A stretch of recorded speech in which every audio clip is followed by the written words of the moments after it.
Coming up on this Wednesday edition of Newsline at Noon, just hours after wrapping up a regular parliamentary session, rival party leaders meet for talks on tackling public sector pension reforms and other unresolved issues.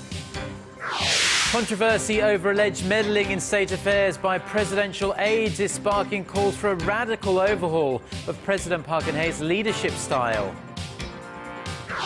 Plus, the US Senate report shows the CIA used extremely brutal measures during its interrogations of terror suspects following the 9/11 attacks. These stories and more on Newsline at Noon.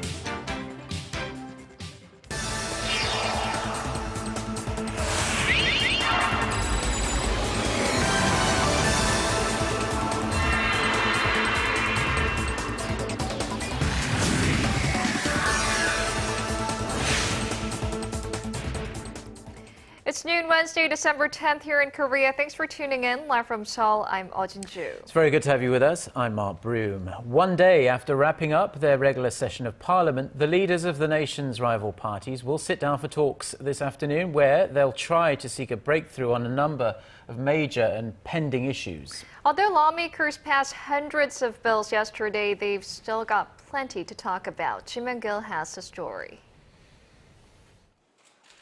Heading into next week's extraordinary session, Korea's two rival parties are determined to reach agreement on a number of pending issues. The chiefs and floor leaders of the two parties will try to find a compromise today. We will focus on reforming the pension system for civil servants, carrying out necessary parliamentary audits, and revising electoral districts. We should come to a conclusion on parliamentary audits of government corruption allegations by the end of the year. However, the two parties face a bumpy road ahead. The ruling Saenuri Party says reforming the pension program for civil servants is necessary to lessen the burden on future generations as deficits are snowballing. But the opposition party, while admitting the need for sweeping reforms, says the government needs to first establish a body to gain social consensus. The two parties also continue to differ on when to carry out a parliamentary audit of the former Lee Myung-bak administration's four major rivers restoration project and a recent corruption scandal in the defense industry. Regarding the next plenary session in late December, the two parties' leaders and floor leaders will seek to pass key economic revitalization bills, including 3 real estate bills and bills to boost the service industry sector. Kim Young-gil, Arirang News. Allegations that a former aide of President Park Geun-hye has been meddling in state affairs without a formal position has been grabbing headlines in the country in recent weeks. For more on how the controversy has led to calls for a complete overhaul of the president's leadership style and her choice of advisors, Busan reports. Days after vehemently dismissing a recent media report alleging her former aide has been exercising influence over state affairs, President Park Geun-hye at Tuesday's cabinet meeting further tightened her grip on the administration. 모든 언행이 사적인 것이 아니라 국민을 바라보고 행하는 그런 사명감에 충실할 수밖에 없습니다. This was likely in response to former Culture Minister Eoh Jin-joo claiming that President Park had personally ordered dismissals of personnel within his ministry, which fanned allegations that some of the president's aides were abusing their influence. The presidential office last Friday denied Yoo's claims. Despite President Park's firm stance, pollster Real Meter says support ratings for the president dropped days following the November 28 media report. A group of the ruling party's first and second-term lawmakers, meanwhile, urged the president to turn the situation into an opportunity to reform her style of running the country, be more transparent in appointing personnel, and communicate better with officials and the public. The prosecution's investigation into the leaked document in the media report will soon announce its findings. But what the public is more concerned about is how the president will make her administration more transparent and improve the current system of running the country. Choi Yu-sun, Arirang News. It was a simple bag of nuts that sparked an international controversy. The vice president of Korean Air has stepped down amid a fierce backlash after she ordered a flight she was on to turn back to the gate because she was served nuts in the wrong way. The company has apologized for her behavior, but it's done little to silencing the public outrage. Connie Lee has more. She's the center of public attention these days. Local papers and social media networks are hamming it up with Cho Hyun-ah and her nut rage, making her the star of some mocking cartoons and drawings. Take a look at this mock-up poster of Nut Air, an homage to one Hollywood movie. After much controversy, Cho resigned from her post as vice president of Korean Air on Tuesday, but is not quieting public outrage over her tantrum about some macadamia nuts. Cho made a flight from New York to Seoul turn back to the gate when a flight attendant served her nuts in a bag instead of on a plate, apparently not giving her some first-class service. Citizens took to social media to express their anger. This act shows her huge sense of entitlement, said one, while another called her actions like that of an emperor's daughter. And the fact that she will continue to be on the board of directors for Korean Air is making some question if her role within the company will change that much. There are others who are calling this incident an international disgrace and embarrassment. Maybe so. This nutty incident made international headlines and even got a Japanese cartoon drawing of a mock-up of what happened inside the plane. The 40-year-old eldest daughter of Korean Air chairman Cho Young-ho has apologized, but this not might be enough. The Korean government is currently investigating if her actions broke air traffic safety laws or any regulations. Connie Lee, Arirang News. Korea's fertility rate, already worryingly low, has dropped again after slowly rising over the previous 4 years. The Ministry of Health and Welfare says the country's fertility rate, the average number of children a woman is expected to have in her lifetime, stood at a mere 1.19 in 2013. That's the same figure recorded in 2008, but over the next few years to gradually edge up to 1.3 in 2012. The drop is especially noticeable among women in their late 20s and early 30s. The ministry attributes this to the rising average age Koreans get married, as well as shifting attitudes about the need to tie the knot and start a family. The nation's fertility rate must hover around 2.1 in order to maintain the current population. Korean spending on education has slumped to a more than 10-year low. Statistics Korea says educational expenses took up 12.8% of total household expenditure in the third quarter. That's the lowest proportion since 2003, when it was 13.1%. On average, Korean households spent about $100 on education per month. In the third quarter, educational spending peaked at a ratio of 15.5% in 2009, but that figure has gradually decreased every year since then. The slide is attributed in part to the nation's low birth rate and new government subsidies that help cover kindergarten expenses. Korea's import prices, a leading indicator of future consumer inflation, dropped to their lowest level in 5.5 years last month on the back of falling oil prices. The Bank of Korea's import price index stood at 91 in November, compared to the benchmark 100 that was set in 2010.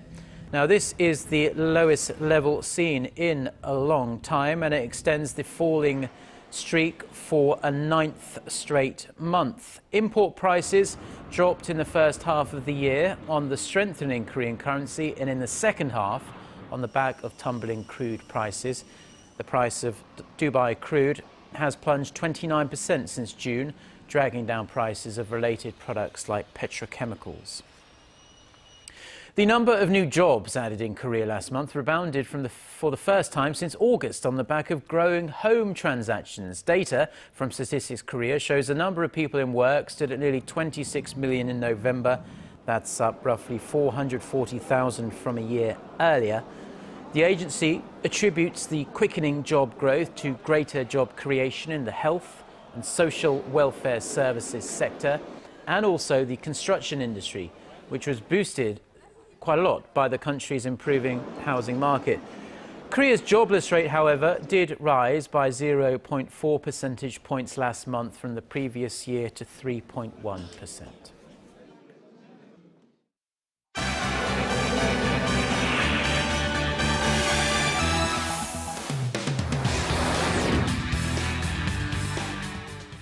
A scathing report is out revealing the brutal way CIA agents interrogated terror suspects following the 9/11 attacks. For more, Eunice Kim joins us from the news center. Eunice, there was a lot of pressure to kill the release of this summary report, citing the confidentiality of the contents.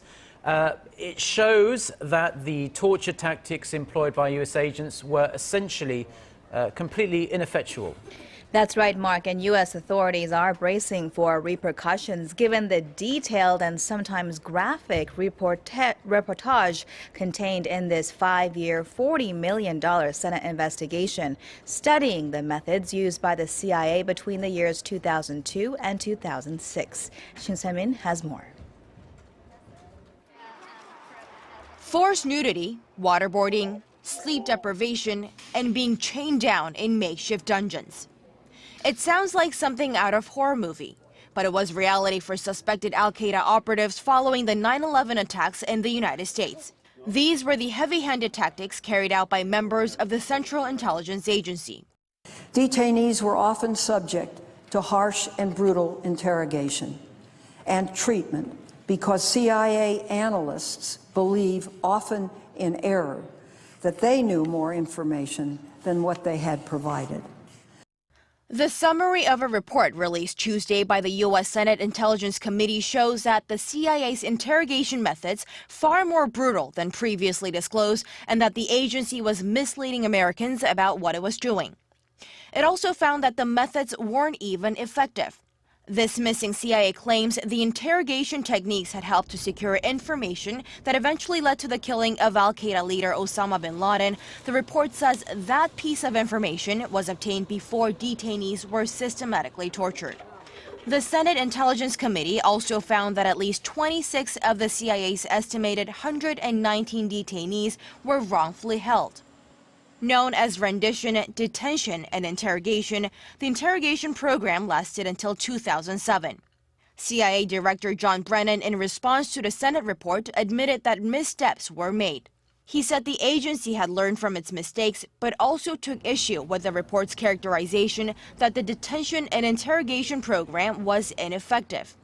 Brennan said the interrogations produced intelligence that helped thwart attack plans, capture terrorists, and save lives. Shin Se-min, Arirang News.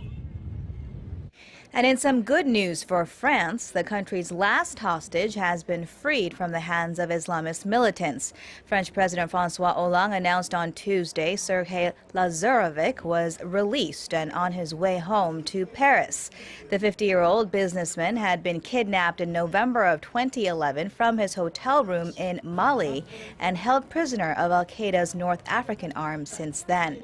President Hollande thanked authorities in Niger and Mali who had, quote, worked toward this happy outcome. Paris has insisted no ransom was paid, but there are suspicions that the release was a result of a prisoner swap deal. And more headaches for smartphone-based car service Uber. It has been banned this time in Spain and Thailand after being hit with restrictions in India and the Netherlands this week. A Spanish judge ruled in favor of the Madrid Taxi Association that had argued Uber's services amounted to unfair competition by drivers not authorized to provide cab service. And over in Thailand, the government said Uber's credit card system did not comply with rules and that its drivers were not insured nor registered to drive for-profit vehicles.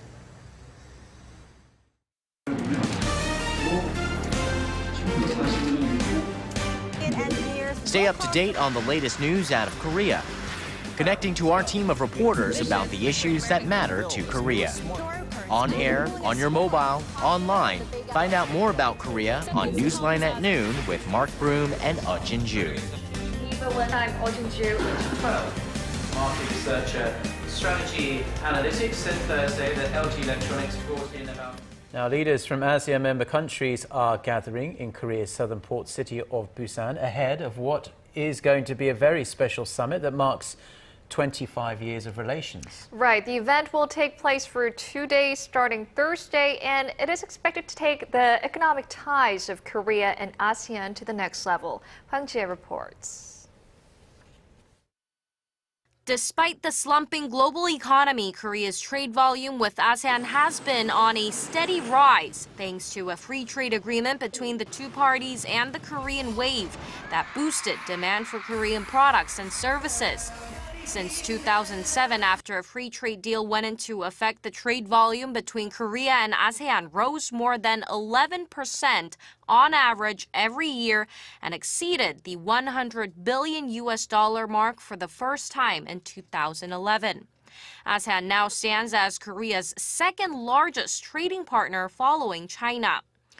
But when looking at their economic relationship in the longer term, experts point out the excessive trade surplus that Korea is recording with the Southeast Asian group. The huge trade deficit ASEAN is posting with Korea will become a thorny issue as both parties try to strengthen their economic cooperation. The trade imbalance will have to be resolved down the road. The ASEAN Economic Community that's set to be established next year, however, is expected to become a new opportunity for Korea to further expand ties. The community aims to achieve regional economic integration with a single market and production base, making it easier for Korean companies to do business there. During the two-day summit in Busan, Asian leaders will also lay out a blueprint for cooperation and set a new goal of increasing trading volume to $200 billion by 2020. Hwang Jae, Arirang News. Now, as for the diplomatic implications this Korea-ASEAN summit could have, South Korea is expected to call on its friends in Southeast Asia to help it deal with North Korea's nuclear weapons program. Yes, but the support may or may not be forthcoming, but what we know is that ASEAN nations will likely want something in return from South Korea, as our Hwang Sang-hee reports. When it comes to diplomatic cooperation, South Korea and the ASEAN countries are at a clash of interest. South Korea is seeking support for its efforts to counter North Korea's nuclear weapons program, but its Southeast Asian partners are hesitant since the issue already involves the big powers like the United States and China. The ASEAN nations want Seoul to stand on their side in the South China Sea maritime dispute against Beijing, something that could shake up South Korea's relations with China. All this will be up for discussion when President Park Geun-hye meets the leaders of 10 ASEAN countries in Busan later this week. The Korea-ASEAN Commemorative Summit will be another occasion for dialogue among the middle power nations, along with the ASEAN Regional Forum and the ASEAN Plus 3. Since the 10 nations attending the upcoming summit have diplomatic ties with both Koreas, they could play a unique role on the Korean peninsula. By explaining the situation on the Korean peninsula from our point of view and making the ASEAN countries aware, they can act as a bridge between South and North Korea. They can also indirectly deliver their objective perspective on a certain issue to Pyongyang. And since Southeast Asian countries, namely Thailand and Laos, are one of the most taken routes for North Korean defectors, cooperation on that issue could be one of the informal agenda items at the upcoming meeting. Hwang Sang-hee, Arirang News. The U.S. Federal Bureau of Investigation, the FBI, says it still can't figure out who was or wasn't the mastermind of last month's devastating cyber attack on Sony Pictures. Speaking at a cybersecurity conference in Washington on Tuesday, senior FBI official Joe Demarest said there's nothing linking North Korea to the attack that led to the theft of thousands of files, leaked unreleased movies, and revealed confidential information about the company's employees. Analysts say the remarks suggest the FBI may be broadening its inquiry. There had been speculation North Korea was behind the cyber attack as the regime was so up in arms over the upcoming release of a Sony Pictures comedy movie called The Interview, which depicts two Americans attempting to assassinate North Korean leader Kim Jong-un. Now, next Monday marks the 10th anniversary since operations started at the InterKorean Kaesong Industrial Complex. And while President Park Geun-hye has been pushing the benefits of her envisioned unification bonanza, it seems the only direct economic cooperation project between the two Koreas is still unstable and has never reached its potential. Park Ji-won reports. In the 10 years since the InterKorean Kaesong Industrial Complex first opened, operations have grown with more than 120 companies currently operating there. However, manufacturing output has been less than steady, stunted due to political and security instability. Last year, operations at the complex were halted for more than 5 months after North Korea withdrew its tens of thousands of workers amid diplomatic tensions. That slashed both output and the industrial park's credibility. Despite the limitations, South Korea has gained a direct economic benefit worth over $3.2 billion over the past 10 years from the venture, while North Korea's total comes to $380 million. That's according to a new report from the Hyundai Research Institute. But it also talks about the unrealized potential of the complex. The industrial park currently measures about 3.3 million square kilometers in size, which is just about 5% the size laid out in the original plan. Most operations at the complex center now focus on simple processing. The next phase should focus more on high-value added industries like heavy chemicals and tourism. The final phase would aim to become an economic hub of Northeast Asia. The institute adds that should operations at Kaesong ever approach the final phase of the development, the venture could bring in over $68 billion worth of benefits for both Koreas. Park Ji-won, Arirang News. Now, a committee at the United Nations recently approved a resolution denouncing North Korea's grave human rights violations. International attention on the North is building, but what do regular South Koreans think about this issue? Kwon So-ah went out to find out. The people in our country don't know just how happy their lives really are, and I feel so sorry for the North Korean people. I feel bad that they're living under a repressive government. Something should clearly be done, especially since the UN is taking action. Now's the best time for this problem to be resolved. The world knows it's happening. Human rights violations in North Korea have been denounced for decades, but nothing could be done to prevent them. More than 70% of South Koreans think human rights issues in the North are very serious. But Shin Dong-hyuk, the only North Korean defector who was born, raised in, and successfully escaped from a concentration camp, says South Koreans are not aware of the scale of the problem. A documentary on his life, Camp 14, Total Control Zone, shows what life is like for the camp's 50,000 prisoners. Shin says they are treated like animals, with no freedoms at all. While the North denies the existence of such camps, satellite images show otherwise. Prisoners are subjected to extreme hunger, torture, and public executions. To raise awareness, Shin stresses the importance of international pressure on the North. But Shin says he's disappointed with South Korea's efforts. After I travel around and speak with the UN or EU or international NGOs and come back to Korea, I spend my days quietly with not much to do. Korean NGOs work very hard, but parliament and society's perception is very different compared to other countries, and that's a little regrettable. There are other opinions too. The government should be cautious in dealing with the North's human rights issues, as that could lead to side effects such as hindering reunions of separated families. In the long run, talks for reunification. And what does the South Korean public think? A recent poll found around half of South Koreans want the government to actively intervene in the North's human rights issues. Nearly 40% say the issue should be left to the North. Kwon So-ah, Arirang News.